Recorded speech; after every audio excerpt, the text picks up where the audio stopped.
England's highest circles often claimed that refinement distinguished the noble from the ordinary, yet beneath polished smiles and glittering chandeliers, ambition frequently outweighed honor. Grand estates became stages where fortunes were negotiated between courses of roasted pheasant and crystal goblets, while whispered promises carried greater value than written contracts. Reputation was currency, appearances were armor, and a single evening's impression could shape generations. On one autumn night, beneath the golden glow of countless candles, a gathering at Fairbourne Manor would quietly begin unraveling truths that no guest had come prepared to witness. Lord Richard Fairbourne had spared no expense. Every marble floor gleamed like still water, every silver candelabrum reflected warm light across embroidered tapestries, and every servant moved with rehearsed precision through rooms fragrant with fresh roses, polished oak, and expensive French perfume. Influential barons, earls, military officers, and wealthy industrial patrons filled the magnificent ballroom before settling into the vast dining chamber. Lord Fairbourne welcomed each arrival with practiced charm, though behind every gracious smile lay relentless calculation. Tonight's banquet was not merely hospitality, it was an investment in greater influence, another careful step toward the royal favor he believed destiny owed him. Among the assembled aristocrats moved his only daughter, Lady Celeste Fairbourne. She wore an ivory gown embroidered with delicate lace, elegant enough to satisfy society yet simple beside the jewels displayed by other ladies. Unlike her father, she measured people with attentive eyes rather than inherited titles. She thanked exhausted servants by name, noticed trembling hands carrying heavy platters, and quietly corrected guests who mocked those unable to defend themselves. Her kindness was never theatrical. It emerged naturally as though compassion required no audience. Many admired her grace, while others considered her dangerously honest in a world sustained by comfortable deception. As musicians filled the room with graceful strings, conversations drifted effortlessly between politics, investments, marriages, and rumors circulating through London's fashionable drawing rooms. Laughter echoed beneath painted ceilings while crystal glasses chimed together in effortless celebration. Lord Fairbourne watched every exchange with satisfied confidence, believing the evening unfolded exactly according to plan. Powerful alliances seemed within reach. Every compliment strengthened his standing. Every carefully arranged introduction promised future advantage. He scarcely noticed that beyond the manor gates, rain continued falling over dark country roads. The great doors finally opened again, long after every expected guest had arrived. Silence gradually replaced conversation. A lone traveler stepped inside. His dark coat carried streaks of dried mud. Rainwater clung to weathered boots. Dust rested upon his sleeves, and his gloves showed signs of hard travel rather than polished elegance. No jeweled cane accompanied him. No elaborate carriage announced his arrival. Yet despite his ordinary appearance, he carried himself with quiet confidence, meeting curious stares without the slightest hint of embarrassment. The nearest servants hesitated uncertainly before approaching him. Lord Fairbourne's welcoming smile disappeared. "I believe you've mistaken this house for an inn," he announced loudly enough for every table to hear. "My guests received invitations. Beggars received directions." Scattered laughter rewarded the insult. The traveler merely removed his gloves. "I was invited," he answered calmly.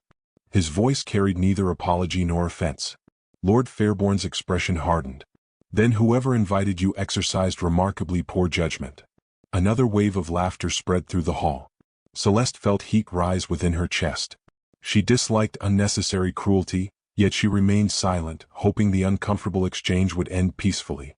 Instead, the stranger accepted the offered chair nearest the lower end of the table without requesting permission, thanking the uncertain servant who poured his wine before anyone could object. What followed unsettled the gathering far more than his appearance ever had.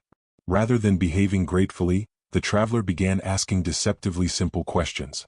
He asked one merchant how many laborers had lost their livelihoods after recent investments. He asked another noble whether charity performed before photographers still counted as generosity. He wondered aloud why gentlemen praised honor while servants stood hungry beyond the kitchen doors. Each question landed like a carefully sharpened blade wrapped inside polite conversation. Faces stiffened. Smiles faded. Guests who moments earlier celebrated their accomplishments suddenly found themselves stumbling over uncomfortable explanations. Some answered defensively. Others dismissed him as insolent.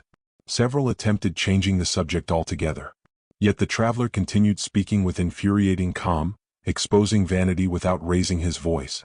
The more offended the nobles became, the more composed he appeared, as though he had expected every reaction before entering the room. Lord Fairbourne finally slammed his hand upon the polished table. "Enough." The room instantly froze.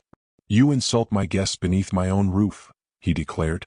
"Servants, remove this man immediately." 2 footmen reluctantly stepped forward. Before either could reach the stranger, another chair scraped sharply across the marble floor. Lady Celeste stood. Every conversation vanished. Her heartbeat thundered inside her ears, yet her voice emerged steady. She looked directly at the traveler rather than her father. "You've exposed arrogance tonight," she said quietly. "But exposing it does not excuse becoming arrogant yourself." The stranger regarded her with thoughtful silence. She stepped closer. Around them, 50 distinguished guests watched without daring to breathe. Her trembling finger rose toward him. "A gentleman's worth is measured by his character, sir, not by his ability to insult those weaker than himself." No laughter followed. No whispers interrupted the silence. Even Lord Fairbourne appeared startled that his daughter had challenged a complete stranger so openly. For several long moments, the traveler simply studied her face, as though committing every detail to memory. Then, unexpectedly, the severity left his expression. A faint smile touched his lips, carrying neither mockery nor resentment, only quiet admiration. He inclined his head in a respectful bow before turning toward the great doors. Just before disappearing into the rain, he glanced back once and spoke with remarkable composure. "Then perhaps, Lady Celeste, we shall meet again." Morning arrived with deceptive tranquility, but before the church bells had finished echoing across London, whispers had already outrun the sunrise. Servants exchanged rumors in bustling kitchens. Carriage drivers repeated astonishing tales outside fashionable clubs. Society hostesses abandoned breakfast trays to dispatch urgent handwritten notes. By noon, every drawing room from Mayfair to Westminster carried the same breathtaking revelation. The mud-stained traveler who had walked into Fairbourne Manor wearing weathered clothes and fearless confidence had not been an ordinary gentleman at all. He was His Grace, Duke Adrian Blackthorne, heir to one of England's oldest and wealthiest houses, a trusted advisor to the crown, and a man whose influence reached every corner of the kingdom. The revelation struck Lord Richard Fairbourne like a physical blow. His carefully cultivated composure shattered beneath the weight of humiliation and terror. He reread the official announcement several times, convinced exhaustion had blurred his vision. Every mocking word he had spoken during the dinner returned with unbearable clarity. He had insulted a duke before 50 witnesses. Worse still, he had ordered servants to throw him from the house. The consequences spread with ruthless speed. Invitations to prestigious gatherings quietly vanished. Longtime acquaintances suddenly found pressing reasons to avoid him. Political allies who once praised his judgment now hesitated to answer his letters. In aristocratic society, disgrace traveled faster than truth, and Lord Fairbourne watched years of ambition begin collapsing within a matter of days. Inside the manor, anxiety settled over every corridor like heavy fog. Servants whispered whenever footsteps approached, uncertain whether they would soon seek employment elsewhere. Accountants carried ledgers with trembling hands. Even the garden seemed strangely subdued beneath gray autumn skies. Lord Fairbourne paced endlessly through his library, rehearsing apologies that grew less convincing each time he spoke them aloud. Pride had always served him well, yet now survival demanded humility he scarcely possessed. He summoned Celeste repeatedly, insisting she accompany him to Blackthorne House and beg forgiveness before irreparable damage consumed their family forever. Celeste listened patiently but remained unmoved. She regretted the discomfort of the evening, yet not the conviction behind her words. She had challenged a man whose behavior appeared deliberately cruel, never knowing his title, and she refused to believe truth should bend before rank. If the Duke expected apologies merely because of inherited power, then he had misunderstood the very lesson she hoped he had heard. Her father's desperation saddened her more than society's gossip. Reputation, she realized, could disappear overnight when built upon fear instead of character. 3 uneasy days passed before the silence finally broke. A royal carriage bearing the Blackthorne crest rolled through the manor gates precisely at midday. Its polished wheels scarcely disturbed the gravel as liveried footmen descended with disciplined precision. Every servant in the entrance hall instinctively lowered their gaze. The messenger presented an ivory envelope sealed with black wax embossed by the unmistakable ducal insignia. Lord Fairbourne reached eagerly toward it, only to freeze when the messenger spoke. "The invitation is addressed solely to Lady Celeste Fairbourne." The words lingered in the air long after the messenger departed. Lord Fairbourne's face drained of color. He begged his daughter not to go alone. He warned her that powerful men rarely forgave public embarrassment. He feared imprisonment, disgrace, perhaps even complete social ruin. Yet Celeste accepted the invitation with remarkable calm. If judgment awaited her, she would face it honestly. The journey to Blackthorne Castle carried her through rolling countryside brushed with fading gold and crimson leaves. Towering stone walls eventually emerged above ancient forests, commanding both admiration and caution. The castle itself possessed none of the excessive ornament favored by fashionable estates. Instead, weathered battlements and soaring towers reflected generations of disciplined strength. Guards saluted respectfully as enormous oak gates opened. Celeste expected cold formality, perhaps even deliberate intimidation. Instead, she found quiet order. Servants greeted her courteously without arrogance. Every corridor reflected purpose rather than vanity. The atmosphere felt less like a palace displaying wealth than a fortress protecting responsibility. She was escorted into a spacious study lined with towering bookshelves and illuminated by broad windows overlooking windswept cliffs. Maps, correspondence, and official documents covered an enormous oak desk. Standing beside the fireplace was Adrian Blackthorne, no longer concealed beneath travel-stained clothing. His dark tailored coat fit with understated elegance, yet the calm intelligence within his eyes remained unchanged. He inclined his head respectfully as she entered, offering neither accusation nor triumph. "You expected punishment," he observed gently. "I expected consequences," Celeste replied. A faint smile crossed his face before disappearing again. "So did I." For a moment neither spoke. The silence carried memory rather than hostility. Finally Adrian gestured toward two chairs beside the fire. "I owe you the truth." He explained that rumors of corruption had reached the crown months earlier. Influential noble families were suspected of secretly enriching themselves through illegal dealings while quietly undermining royal authority. Evidence proved frustratingly elusive because every investigation announced in advance allowed guilty men ample time to conceal their intentions.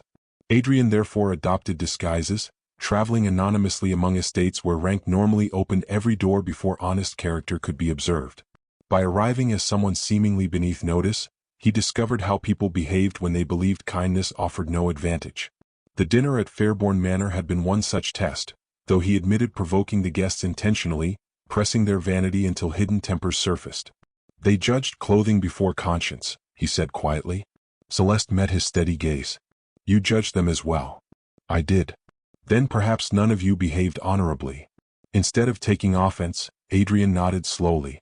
"Perhaps that is precisely why your words have remained with me." He admitted that among every guest present, only one person had challenged both cruelty and arrogance without calculating personal advantage. She alone defended principle instead of status. Her courage convinced him she possessed the rare independence necessary for work requiring absolute integrity. He therefore asked her to assist him quietly, observing conversations and gatherings where suspicious families might reveal dangerous intentions. The request astonished her. She had expected condemnation, not confidence. Yet she refused without hesitation. She would not become a spy against neighbors, however flawed they appeared. Justice pursued through deception troubled her conscience more than society's disapproval ever could. Adrian accepted her refusal without anger. Instead, he crossed to his desk, unlocked a narrow drawer, and withdrew a small crystal vial wrapped carefully in dark velvet. Inside rested several pale drops of liquid scarcely distinguishable from water.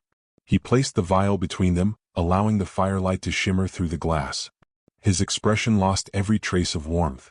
"This," he said softly, "was poured into my wine at your father's dinner before a loyal servant intercepted the cup. Someone beneath that roof attempted to poison me, Lady Celeste, and unless we discover who reached for that bottle, the murderer is still walking freely among the people you believe you know best." Celeste scarcely slept after leaving Blackthorne Castle. The tiny crystal vial haunted every quiet moment, its innocent appearance concealing a deadly intention that transformed one awkward dinner into something far darker. She replayed every face around her father's table, every smile, every toast, every fleeting glance she had dismissed as ordinary. Someone seated among family friends had calmly attempted murder. The realization eroded her certainty until refusing Adrian's request no longer felt like moral courage but dangerous denial. When his sealed letter arrived the following morning, she accepted the invitation without hesitation, determined to uncover the truth before another life was placed in unseen danger. Their partnership began without comfort or ceremony. Adrian assigned her no flattering title and offered no exaggerated praise. Instead, he presented coded correspondence, guest lists, estate maps, and carefully compiled observations gathered during months of discreet investigation. He expected discipline rather than admiration. Celeste, unwilling to become merely another obedient assistant, questioned nearly every conclusion he reached. She challenged assumptions, criticized rushed judgments, and insisted that suspicion alone could never justify destroying reputations. Their discussions often became spirited debates stretching late into the evening, yet each disagreement sharpened the investigation instead of weakening it. Mutual respect quietly grew beneath constant contradiction. Soon they entered the polished world of secret observation together. Royal banquets glittered beneath crystal chandeliers while orchestras concealed whispered negotiations behind elegant waltzes. Country estates welcomed influential guests with extravagant hunting parties where political alliances formed as naturally as conversations over wine. Masked balls transformed noble faces into anonymous silhouettes drifting across candlelit halls. Celeste learned that deception flourished most comfortably beneath beautiful ceilings. Every compliment seemed capable of hiding calculation. Every graceful dance might disguise an exchange of dangerous information. Adrian navigated these gatherings with practiced patience, noticing details invisible to others, while Celeste recognized emotional tensions concealed beneath polished manners. Their contrasting instincts repeatedly collided. Adrian trusted evidence gathered through careful strategy, believing every answer could be uncovered with sufficient patience and logic. Celeste relied upon intuition shaped by compassion, sensing fear, guilt, or sincerity in gestures too subtle for written reports. He accused her of risking sentiment. She accused him of overlooking humanity. Yet whenever either approached failure, the other's perspective quietly restored balance. They began anticipating one another's thoughts before arguments even began. Neither admitted the growing comfort found in familiar disagreement. Weeks passed, carrying them across mist-covered valleys, bustling cities, and isolated manors where powerful families guarded generations of privilege behind ancient walls. They discovered forged financial records concealed beneath legitimate accounts, intercepted coded letters disguised as invitations, and overheard conversations hinting at a network extending beyond ordinary political rivalry. Although each clue deepened the conspiracy, no evidence identified the unseen mastermind directing every move. The unknown enemy remained frustratingly distant, always one careful step ahead. Even so, Adrian noticed that Celeste never retreated from danger despite having every reason to protect herself. Her courage impressed him more profoundly than any inherited title ever could. Celeste likewise observed changes hidden beneath Adrian's disciplined exterior. Society regarded him as commanding, decisive, almost untouchable, yet private moments revealed exhausting responsibility carried without complaint.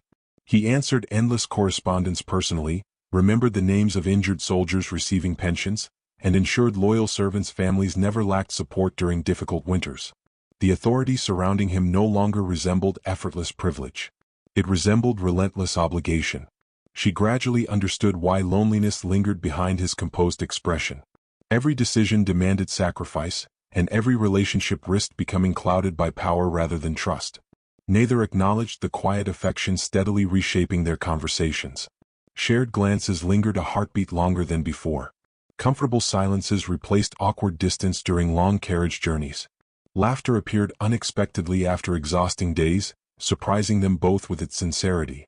Still, caution prevailed. Celeste feared confusing gratitude with attachment. Adrian refused to burden her with emotions while danger surrounded them. Unspoken feelings settled gently between them like untouched snowfall, beautiful precisely because neither dared disturb it. Winter arrived with relentless force. One evening, while returning from an estate where suspicious accounts had vanished hours before their arrival, fierce winds swept across the countryside with startling violence. Snow swallowed the road, reducing familiar landmarks to ghostly outlines. Their horses struggled against icy drifts until the carriage lurched sideways, struck hidden stone, and overturned into a shallow embankment. Splintering wood echoed through the storm. Though shaken, both escaped serious injury. Guided by faint moonlight filtering through blowing snow, they discovered an abandoned chapel standing quietly beyond a grove of skeletal trees. Inside, broken stained glass scattered colored fragments across worn stone floors whenever lightning briefly illuminated the sky. The roof groaned beneath accumulating snow while a neglected altar stood surrounded by silent wooden pews. Adrian gathered fallen branches and coaxed reluctant flames into a small fire. Warmth gradually returned to the freezing air. Wrapped in shared blankets, they listened as fierce winds battered ancient walls, isolating them completely from the world beyond the chapel doors. The storm stripped away every convenient distraction. Without crowded ballrooms, secret meetings, or urgent reports demanding attention, only honesty remained. Adrian watched flickering firelight dance across Celeste's thoughtful face before speaking with unusual hesitation. "When you pointed your finger at me that night," he murmured, "I believed I should despise you forever." She smiled faintly. "And yet you invited me into your confidence." He lowered his gaze toward the fire. "Instead, I have never stopped thinking about you." Silence answered him. Not empty silence, but the fragile stillness that appears when two hearts recognize truths neither expected to confess. Celeste reached toward him almost instinctively. Adrian met her halfway. Their hands touched gently, lingering with quiet certainty. Slowly the distance between them disappeared. Their faces drew closer until only a breath remained. Then church bells echoed faintly through the storm, startling them apart before either surrendered completely. Morning revealed clear skies and renewed determination. Returning to Blackthorne Castle, they resumed the investigation with disciplined focus, though neither could entirely forget the warmth shared inside the forgotten chapel. Later that afternoon, while examining hidden ledgers recovered from an abandoned solicitor's office, Celeste discovered a familiar signature buried beneath coded transactions. Her pulse quickened. She compared handwriting across several documents, hoping desperately for some innocent explanation. None appeared. Every payment, every secret meeting, every concealed transfer pointed toward one impossible conclusion. The architect of the conspiracy, the unseen hand manipulating noble families and plotting against the crown, was not a stranger lurking beyond distant estates. It was Lord Richard Fairbourne, her own beloved father. The discovery refused to leave Celeste's thoughts. She read the hidden ledger again and again, searching for a flaw that would rescue her father from suspicion. Every coded payment matched names already linked to the conspiracy. Every secret transaction aligned with the poisoned banquet and the mysterious disappearances that had haunted Adrian's investigation. She wanted desperately to believe someone had forged the signatures, yet the elegant flourish at the end of each page belonged unmistakably to Lord Richard Fairbourne. The father who had taught her to read beneath the old oak tree, who had once carried her through the gardens after summer storms, now stood at the center of a scheme capable of destroying the crown itself. She returned to Fairbourne Manor carrying neither accusations nor anger, only the desperate hope that truth might somehow prove kinder than evidence. The house felt strangely hollow despite its familiar grandeur. Servants avoided her eyes. Hallways that once echoed with music now seemed burdened by silence. She found her father alone inside his library, seated before a blazing fire with a crystal glass untouched beside him. He looked older than she remembered, as though years had settled upon his shoulders within a matter of days. "I know," she said quietly. Lord Fairbourne did not ask what she meant. Instead, he slowly closed the book resting before him and looked into the flames. "I wondered how long it would take." The absence of denial struck harder than any confession. Celeste's breath caught in her throat. "You poisoned the Duke?" "No." His answer came immediately. "I ordered no such thing. But you know who did." "I know many things." She stepped closer, tears gathering despite every effort to remain composed. "People have died. They would have died regardless." "Then stop this." Lord Fairbourne finally stood. His face revealed neither cruelty nor regret, only exhausting certainty. "You believe kingdoms are governed by virtue because you have never witnessed what power truly demands." "I have witnessed enough." "No," he replied softly. "You have witnessed appearances." He explained that powerful men throughout England had grown increasingly dissatisfied with the crown's expanding authority. Wealthy families feared losing privileges accumulated across generations. Secret alliances had formed, first through whispered discussions, then hidden financial agreements, until resistance became organized conspiracy. Lord Fairbourne admitted joining them years earlier, convinced the monarchy had become dangerously blind to the concerns of its oldest noble houses. What began as political pressure slowly transformed into darker ambitions beyond his control. He had remained involved because leaving meant becoming their next victim. "You still have a choice," Celeste pleaded. "So do you." He crossed toward a locked cabinet and removed a thin leather folder tied with faded ribbon. Inside rested letters, witness statements, and official records bearing the Blackthorne seal. Celeste recognized Adrian's family crest immediately. What is this? The end of House Blackthorne. Her hands trembled. Lord Fairbourne explained that Adrian's late uncle had secretly authorized brutal military actions years earlier, sacrificing innocent civilians to protect royal interests during an overseas conflict. The scandal had been buried through political influence before reaching Parliament, but surviving documents remained hidden. Though Adrian himself carried no responsibility, public revelation would stain the Blackthorne name forever. Parliament would demand investigations. Newspapers would devour every accusation. Political enemies would destroy everything Adrian had spent years rebuilding. If the Duke exposes this conspiracy, Lord Fairbourne said calmly, these documents become public before sunset. Celeste stared at the folder as though it contained poison. You would ruin an innocent man. I would preserve my family. You are destroying your family. Pain flickered briefly across his face. You still have time to save him. She looked up in confusion. What do you mean? There is one path left. His voice carried unbearable resignation. If Adrian believes you betrayed him from the beginning, he will abandon the investigation long enough for these papers never to surface. Celeste felt the room spin around her. You are asking me to sacrifice everything. I am asking you to choose which life you can bear losing. She left the library before tears overcame her. Every memory she cherished now warred against every principle she believed. Adrian trusted her without reservation. Her father had become someone she scarcely recognized. One man offered hope for England. The other remained the parent she still loved despite his terrible choices. There seemed no victory waiting beyond either path, only different forms of heartbreak. 3 days later, Blackthorne Castle hosted a gathering unlike any before it. Senior magistrates, influential nobles, military commanders, and royal investigators assembled to hear Adrian present the evidence exposing the conspiracy. Celeste entered the great hall wearing the same ivory gown she had worn on the night their lives first collided. Adrian smiled when he saw her, relief softening the strain etched across his face. He believed she had come to stand beside him at the moment truth would finally prevail. The sight nearly shattered her resolve. Adrian began presenting financial records connecting several noble families to illegal dealings. Gasps spread through the chamber as each document confirmed months of suspicion. Then, before he could reveal the final names, Celeste stepped forward. I must speak. Every eye turned toward her. Adrian paused, confused but unconcerned. She forced herself to meet his gaze. My name appears nowhere among these records, she said clearly, because I destroyed the evidence myself. Silence crashed across the hall. I accepted the Duke's confidence only to report every discovery back to those he sought. A stunned murmur rippled through the audience. She continued before courage abandoned her. I was never his ally. Adrian's expression froze. I deceived him from the beginning. One investigator demanded proof. Celeste calmly produced copied correspondence she had prepared the previous night, carefully altered to support her lie. Every sentence deepened the illusion of betrayal. Every word cut another wound into the man standing only a few feet away. Adrian searched her face desperately, as though hoping to find some hidden signal explaining the impossible. He found none. Only quiet sorrow. His voice emerged barely above a whisper. Was any of it real? She swallowed against the ache rising inside her chest. No. The single word echoed through the chamber like a sentence of execution. Something inside Adrian seemed to collapse.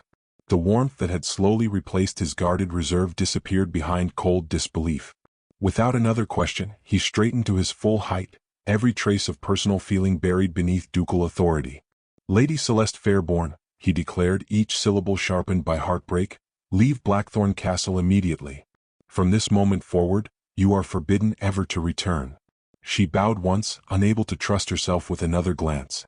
As she crossed the great hall, tears blurred the towering windows and flickering chandeliers into indistinct light. Just beyond the massive doors, where no one but the empty wind could hear, she whispered the words she knew he would never receive. One day, you'll understand why I had to lose you. Behind her, the castle doors closed with a thunderous finality, sealing away the only man she had ever loved while unseen conspirators prepared to erase her from the world before the truth could ever find him.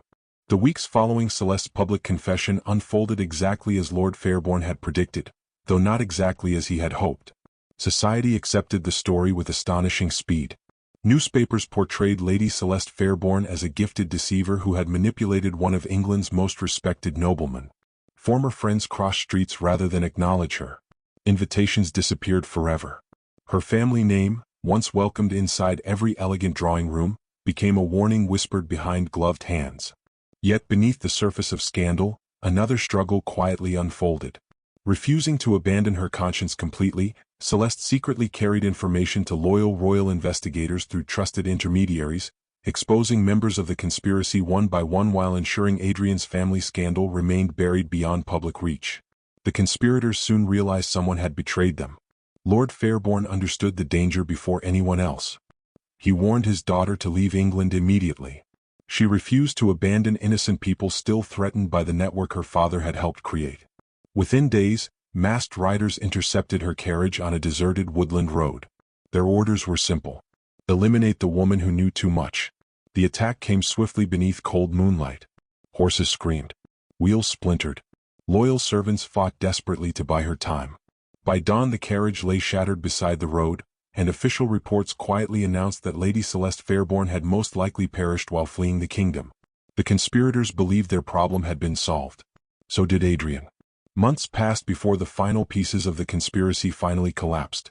Arrests spread through Parliament and noble estates alike. Hidden ledgers surfaced. Secret correspondence emerged from locked chambers. Witnesses once silenced began speaking freely. During the investigation, royal officers recovered a packet of sealed documents hidden beneath loose stones inside an abandoned chapel. Among the papers rested letters written entirely in Celeste's unmistakable hand. None had ever been delivered. Adrian broke the first seal with trembling fingers. Every sentence dismantled the lie he had believed. She described discovering her father's involvement with the conspirators. She confessed that Lord Fairbourne possessed evidence capable of destroying House Blackthorne forever, despite Adrian's complete innocence. She explained the impossible choice forced upon her. If Adrian continued openly pursuing the investigation, his family's name would be ruined before justice could prevail. If she sacrificed herself, the conspirators would lower their guard long enough for loyal investigators to uncover the truth without triggering the scandal. The final letter contained only one heartbreaking sentence: "I would rather spend my life hated by the man I love than watch him destroyed for crimes he never committed." Adrian lowered the page. The great hall around him disappeared. Every harsh word he had spoken returned with unbearable clarity. He remembered her standing alone before the assembled nobles, her voice steady despite the sorrow hidden inside her eyes. He remembered asking whether anything between them had been real. He remembered her answer. Now he understood why it had sounded less like deceit than despair. For the first time since inheriting his title, Duke Adrian Blackthorne wept without restraint. He resigned several political appointments within the week, entrusting routine responsibilities to capable advisors while keeping only those duties he could not honorably abandon. Friends argued that England needed him in Parliament. Senior ministers warned that disappearing for an uncertain search would damage both his influence and reputation. Adrian listened respectfully before declining every objection. Titles, power, and prestige had nearly cost him the one person who had loved him without calculation. He refused to lose her a second time through hesitation. His search carried him across nearly every corner of England. He questioned village priests who remembered travelers seeking quiet refuge. He visited orphanages, monasteries, fishing ports, and remote farming communities. He studied parish records by candlelight and rode through storms that once would have sent him back toward comfortable estates. In every place he asked the same simple question: "Have you seen a woman with gentle eyes who always helps others before herself?" Most shook their heads. Some believed they remembered someone similar. Each hopeful rumor dissolved into disappointment. A full year passed. Winter surrendered to spring. Spring yielded to summer. Hope grew thinner but never vanished. One rainy afternoon Adrian reached a modest coastal village overlooking restless gray waters. White cottages clung to rugged cliffs where seabirds circled above crashing waves. Children laughed outside a small stone schoolhouse while salt carried the scent of the sea through narrow lanes. An elderly fisherman noticed the exhausted travelers studying the village square. "You seem to be searching for someone," the old man observed. "I am." The fisherman smiled knowingly. "Then perhaps you should visit the little school beyond the church." Adrian's heartbeat quickened. He approached quietly. Through the open doorway he saw a familiar figure kneeling beside a young girl struggling to read from a worn book. Her clothing was plain. Her hair, once adorned for grand ballrooms, rested in a simple braid. There were no jewels, no servants, no symbols of aristocratic birth. Yet her smile possessed the same warmth that had once silenced an entire ballroom. Lady Celeste looked up. Time itself seemed to stop. Neither spoke. The children noticed the silent stranger first and politely gathered their books before slipping outside into the afternoon sunshine. Only then did Adrian step across the threshold. "I finally found you." She regarded him calmly. "I hoped you wouldn't. I know. You should return to London." "I cannot. My life is here now." "I know." She folded several books carefully before meeting his eyes again. "What more is there to say?" He drew the faded letters from his coat. "I know everything." Pain flickered across her face. "You were never meant to read those. I should have understood without them." Silence settled gently between them. "I hurt you," he continued. "I deserved your anger. You deserved my trust." She looked toward the sea beyond the windows. "You gave me your trust. And I threw it away. I chose that." "No." His voice broke. "You chose to protect me." She closed her eyes briefly. "It changed nothing. It changed everything." She turned back toward him. "I have no title. I don't care. I have no fortune. I don't care. My family is gone. I know. I cannot become the duchess people expect." Adrian smiled sadly. "I stopped searching for a duchess long ago." She struggled to answer. The walls she had carefully built during the past year trembled beneath every sincere word. Still she whispered, "Love cannot erase what happened. No. It cannot restore the years. No. It cannot remove the scars. No." He stepped closer until only a single pace remained between them. "But it can decide what we do with them." Outside, curious villagers gradually gathered, having recognized that something extraordinary was unfolding inside the little schoolhouse. Children pressed excited faces against the windows. The elderly priest paused beside the church gate. Fishermen removed their caps. Mothers carrying baskets stopped in the lane. Without hesitation, Adrian slowly removed the ceremonial signet ring symbolizing generations of Blackthorne authority. Next came the jeweled chain worn during official duties. Finally he unfastened the dark ducal cloak resting across his shoulders. He placed every symbol of rank upon a nearby table. Then, before the watching village, before the children she had devoted herself to teaching, before ordinary people who cared nothing for royal ceremony, the most powerful duke in England lowered himself onto one knee. Not as his grace. Simply as Adrian. He looked up at the woman whose courage had transformed every certainty he once possessed. "I cannot ask you to forget," he said quietly. "I cannot ask you to pretend we never suffered.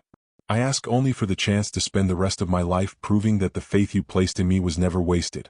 If forgiveness is too great a gift today, then allow me to earn it tomorrow and every day after." The village became perfectly silent. Tears filled Celeste's eyes. She remembered the arrogant stranger she had confronted before 50 nobles, the guarded duke who had tested the hearts of powerful families, the lonely man who had confessed his feelings inside a forgotten chapel, and the broken soul who had unknowingly cast her away. Standing before her now was none of those men alone, but all of them changed by humility, grief, and love. Slowly she stepped forward. Instead of answering with words, she reached for his hands. She gently lifted him to his feet.